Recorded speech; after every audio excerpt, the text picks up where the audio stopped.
నా ప్రియమైన సహోదరులారా, ఇది చాలా ప్రాముఖ్యం మన జీవితంలో. మనకంటూ ఒక వ్యక్తి ఎల్లకాలం మనల్ని కాచి కాపాడే వ్యక్తి, మనల్ని ప్రేమించే వ్యక్తి ఉండాలి. మనం అట్లాంటి వ్యక్తిని సంపాదించుకోవాలి. వారు ఎవరు అంటే పరిశుద్ధమైన దేవుడే. ఎందుకంటే ఆయన మన సృష్టికర్త. తల్లి గర్భములో నువ్వు రాకముందే నువ్వు ఏమై ఉన్నావో ఆ సంగతి అంతా నాకు తెలుసు అని దేవుడు మాట్లాడతాడు లేఖనాల్లో.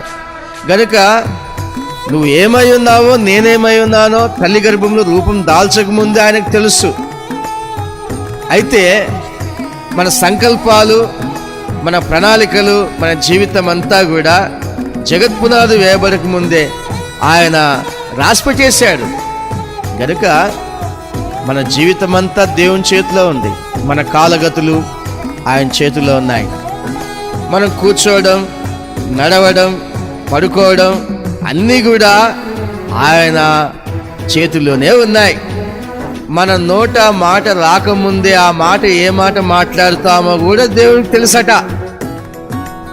నువ్వు రేపేం చేస్తావు, ఈరోజు ఎలా ఉంటావు ఆయనకు పూర్తిగా తెలుసు. కనుక మనము ఎల్లప్పుడూ కూడా ఆ పరిశుద్ధమైన దేవునికి లోబడి ఆయన్ని ప్రేమించి ఆయన చేతిని పట్టుకొని నడవడం నేర్చుకోవాలి.